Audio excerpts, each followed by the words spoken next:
दुर्गा मैया की। है।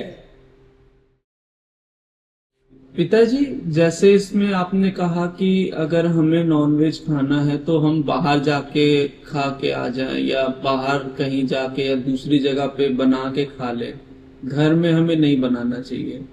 लेकिन क्या हम घर पे ला के खा सकते हैं? वो उचित है या नहीं?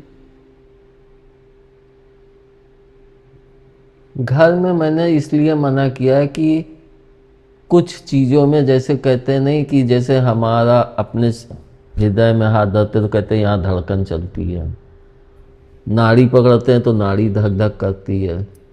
कभी कभी जो जब साधना के मार्ग में लोग बढ़ते हैं तो उनके कई जगह जैसे हल्का सा अंदर से जैसे बबलिंग ऐसे होता है तो लोग कहते हैं घबरा जाते हैं, जो हमने भी अनुभव किया है। और एक चीज़ जैसे छिपकली की पूंछ कटती है तो वह भी उछलती है, तो उसमें जीवन होता है ना, तो उसमें प्राण है तभी तो उछल रही। तो हर अंग में प्राण होते हैं, उनको मृत होने में समय लगता है। और हम जब उसको घर में पकाते हैं तो वो गर्मी की हीट से उससे मतलब एक तरह से आह भरी वेव्स निकलती हैं। तो वे आह भरी जो वेव्स निकलती हैं वो हमारे घर के वातावरण में वे जो एक शांति और सुख हो, जो प्रसन्नता हो, वो नहीं प्राप्त हो पाती। इस कारण मैंने कहा है कि ला के खा सकते हो, ला के तुम घर में भी खा सकते हो। मंदिर से हट के कोई ऐसा जगह बना लो जहाँ पे हम लाएं बाहर और बाहर ही खा लें, लेकिन मंदिर से हट के। क्योंकि कुछ व्यक्ति तो इसके आदी होते हैं, उनको डेली, लेकिन कुछ लोगों को जैसे पूजा के उससे चाहिए होता है। इसको अगर हम देखें तो नवरात्रि में देखो तो काली जी के मंदिर में बकरों की बलि दी जाती है कि नहीं? तो क्या उन बकरों की बलि दी जाती है तो वहाँ पे जो पुजारी लोग हैं वे उसको ग्रहण नहीं करते होंगे? अवश्य ग्रहण करते होंगे। कोई ना कोई पुजारी उसमें ऐसा होगा जो सात्विक मार्ग से चल रहा है, तो वो उसको नहीं। लेकिन फिर भी मैं यही कहता हूँ, अनादर नहीं करना चाहिए। ज़्यादा है रसे में उंगली डुबा के चाट लो, कि मैं प्रसाद का अनादर नहीं करना। प्रसाद का अनादर करना बहुत बड़ा होता है, जिसको मैंने अपने ही जीवन में इसका अनुभव भी किया था। मैंने इसका शायद अपने किसी वीडियो में वर्णन भी किया था। मेरी जो सबसे छोटी बुआ जी हैं, उनके यहाँ काफ़ी कठिनाइयाँ थीं। तो एक दिन उनको सपने में कि बकरे की बलि दो, तो उन्होंने मुझसे कहा कि आनंद बकरे की बलि, उन्होंने जब स्वप्न बताया तो मैंने कहा बलि देनी है आप। तो बोली बलि देनी है तो फिर हमसे पैसा ले लो, तुम बलि दे। मैं कहा यहाँ मैं नहीं देता हूँ बलि, और ना मैं इसको उचित मानता हूँ। आप काली जी के मंदिर जाइए, वहाँ पे आप रिजर्व कर दीजिए, आपके उस पर बलि हो जाएगी। बोली ठीक है। तो उन्होंने जाके बंगाली महल में पैसा जमा कर दिया। नवरात्रि के समय उन वहाँ पे जो बलि हुई उसमें उनके जो पैसा था उससे एक बकरा मंगा के उसकी बलि दी गई। उसके पश्चात उनको वहाँ से उसका सब्जी बना के रसेदार और हलवा और शायद रोटी कुछ आदि अब याद नहीं है, लेकिन हलवा बेसन का और ये सब्जी थी, ये दो चीज़ें आई थी मेरे यहाँ। जबकि बेसन का हलवा पहले से ही बनता था, वहाँ किसी मंदिर से पहली बार आया था। मैंने कहा देखो प्रभु की लीला माँ की, कि यहाँ तो पहले स्टार्ट करवा दिया और लोग खा के बहुत अच्छा महसूस करते हैं। मतलब बहुत अच्छा लगता है। आप भी घर में बेसन का हलवा बनाइए, रवे के हलवे से ज़्यादा बढ़िया लगेगा। तो वे वहाँ से लेके आए। अब वहाँ पे प्रॉब्लम क्या थी कि उनके यहाँ कोई खाता नहीं था।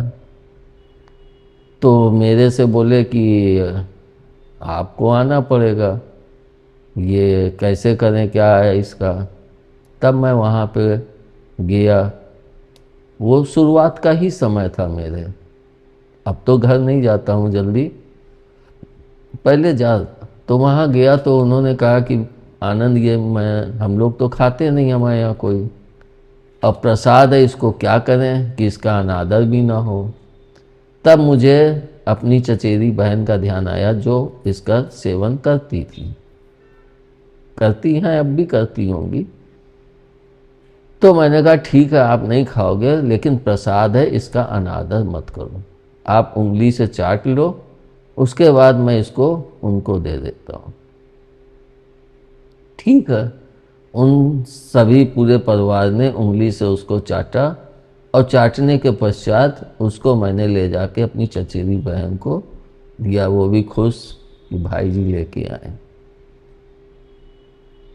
मेरा कहने का तात्पर्य ये है कि जब मैया के मंदिर में बलि देके और उसका प्रसाद बंटता है, जब वो खाने में कोई परहेज नहीं है, तो फिर हम लोग इससे क्यों परहेज करते हैं।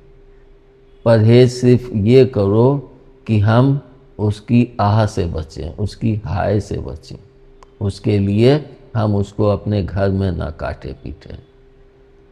जहाँ कहीं ऐसी जगह का निर्माण होगा, वहाँ से कट पीट के मिलता है, तो उसमें हमको दोष कम लगता है, क्योंकि वहाँ का वातावरण उनकी हाय के कारण वहाँ पे खराब होता है।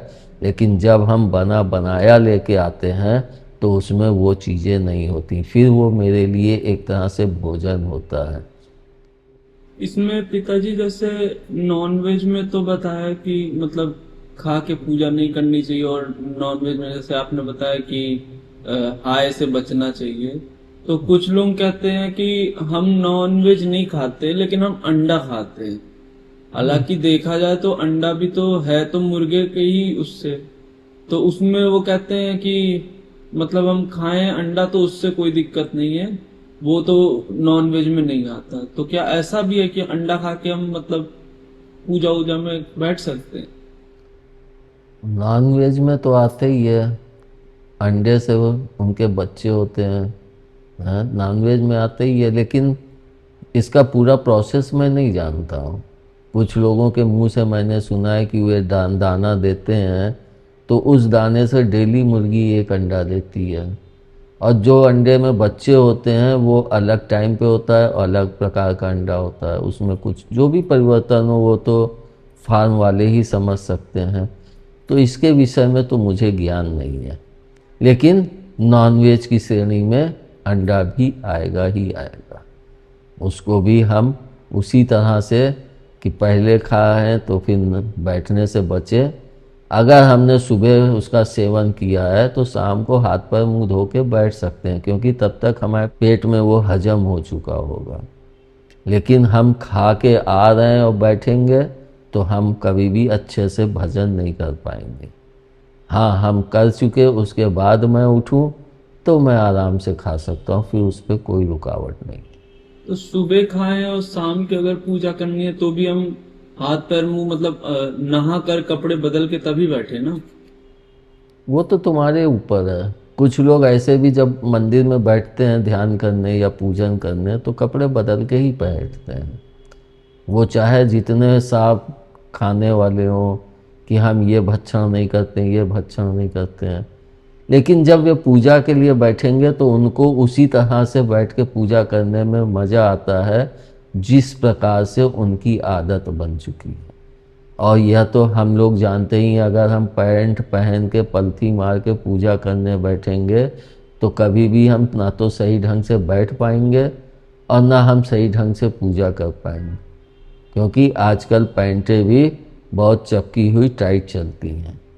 पहले के समय में पैंटें ढीली चलती थी तो हम पहन के बैठ सकते थे, लेकिन अब पेट में कहीं इधर दबता है कहीं उधर, तो इससे अच्छा हम धोती या पैजामा पहन के तब ध्यान में या पूजन में बैठें। इसका भी सबसे बड़ा कारण यह होता है कि जब हमको खुद अपने अंदर वह आनंद की अनुभूति नहीं मिल रही है, तो हमारा मन ना तो भजन में लगेगा और ना पूजन में लगेगा। और इसको आप कभी ध्यान दीजिए, जब हमारे अंदर उस पूजन के प्रति आनंद होता है, खुशी होती है, तब हम उस पूजन को करते हैं तो बड़े उत्सुकता के साथ करते हैं, बड़ा भाव लगा के करते हैं। और जब वह आनंद नहीं होता है, जैसे कोई करवा रहा है यहाँ आके बैठ जाना, और अंदर से वह खुशी नहीं है कि हमको इस पूजा में खुशी है, तो आप चाहे जितना मन लगाओगे, आपका पूजन भजन में मन ही नहीं लगेगा। तो इससे हम यह भी जान सकते हैं कि खाने से उस पर कोई प्रभाव नहीं पड़ता है। अपना भाव जिस पे लगे, अपने को जिस प्रकार से आनंद की अनुभूति हो, हम उस प्रकार से करके और वह लाभ प्राप्त कर सकते हैं। इसमें पिताजी कुछ लोग कहते हैं कि प्याज भी जो है वो मांस की श्रेणी में आता है, कि कोई राक्षस थे उनके, कुछ लोग कहते हैं कि उनके मल से प्याज की उत्पत्ति हुई। कुछ लोग कहते हैं कि जब उनको मारा भगवान ने तो उनका अंग गिरा पृथ्वी पे, तो उससे प्याज की उत्पत्ति हुई। तो प्याज को मतलब एक नॉनवेज की श्रेणी में ले लिया कि पूजा करते, मतलब प्याज खाए हो तो पूजा में मत बैठो, या प्याज खा के पूजा में मत बैठो। तो ऐसा भी है क्या? इसको बेटा मैंने पहले बोला भी है, जो आपने मल वाला कहा है, ये किसी के मल से नहीं उत्पन्न हुआ। ये सब कहने के लिए भ्रांतियां हैं, फैली हुई हैं। ये मानव के हित के लिए प्राकृतिक ने उपजाया है। हित कैसे? प्याज कहते हैं कि आप, इतना ठंडा होता है, गर्मी पड़ती है इतनी भयानक, तो अगर हम प्याज खा रहे हैं तो लू लपट से बचेंगे, गर्माहट से बचेंगे, पेट में ठंडक बनी रहेगी। और लहसुन गर्म होता है, तो जाड़े में ज़्यादातर लोग की लहसुन सब्जी में अधिक मात्रा में डालो ताकि शरीर को गर्माहट मिले। और दोनों ही चीज़ें औषध के रूप में भी प्रयोग होती हैं। ऐसा नहीं है कि प्याज औषध के रूप में नहीं प्रयोग होता है और लहसुन नहीं प्रयोग होता। दोनों ही चीज़ें औषध के रूप में भी प्रयोग होती हैं। और फिर जब धरती माँ की कोख से उत्पन्न हुए हैं तो उसको खाने में कोई वो परहेज नहीं है। लेकिन हाँ, ये है कि इन दोनों की जो प्राकृतिक तासीर है वो एक तरह से आप समझ सकते हैं कि तामसी प्रवृत्ति की। जैसे कि लोग कहते हैं मीट मांस मदिरा, ये तामसी प्रवृत्ति में आते हैं। लेकिन मीट मांस तामसी प्रवृत्ति में माना भी जा सकता है और नहीं भी माना जा सकता। लेकिन ये दोनों ही चीज़ें तामसी प्रवृत्ति में आते हैं। मीट को मैंने उसमें अपने वीडियो में एक जगह बोला भी था कि जो लोग ठेला खींचते हैं और बहुत ज़्यादा शारीरिक श्रम करते हैं तो उनको अन्न से उतनी जल्दी उतनी ऊर्जा नहीं प्राप्त हो पाती, और वे उसको मीट को, मांस को हजम कर सकते हैं क्योंकि वो इतना अधिक श्रम कर रहे हैं, तो उनको उससे अत्यधिक लाभ प्राप्त होता है। लेकिन सब कुछ हमारे भाव के ऊपर निर्भर करता है, और प्याज और लहसुन में ऐसी कोई भी गुण नहीं है जो इससे जोड़ा जाए। हाँ, ये कह सकते हैं कि प्राकृतिक ने हम मनुष्यों के सुख और आराम के लिए, कि ये गर्मी में इसका प्रयोग करके रह सकते हैं, सर्दी में इसका प्रयोग करके रह सकते हैं, इसलिए प्राकृतिक ने हम मनुष्यों को, जितने भी पशु पक्षी, सबका कितना ख्याल रखा है। सबके भोजन के लिए इसी धरती पे सब कुछ उगाया और सब भोजन प्राप्त होता है सबको। अब वह चाहे मांस के रूप में प्राप्त हो या रोटी के रूप में या फिर और किसी रूप में, लेकिन सबको ही भोजन अवश्य मिलता है। और इसमें पिताजी, जैसे आपने कहा कि नॉनवेज खा के हमें पूजा नहीं करनी चाहिए या मंदिर में नहीं जाना चाहिए, लेकिन क्या हम नॉनवेज खा करके ध्यान कर सकते हैं? जैसे हमने रात के नॉनवेज खाया तो हम सुबेरे प्रातः में ध्यान कर सकते हैं, या रात के ध्यान कर सकते हैं? प्रातः में कर सकते हैं। रात में वो हजम नहीं हुआ होगा, तो हम अगर बैठ गए रात में खा के तो हमको डकारें बहुत आएंगी, तो हमारे ध्यान में एकाग्रता नहीं आएगी। लेकिन जब रात भर में वह हजम हो चुका तो प्रातःकाल हम ध्यान में बैठ सकते हैं, उससे कोई भी परहेज नहीं है। धन्यवाद। दुर्गा मैया की जय।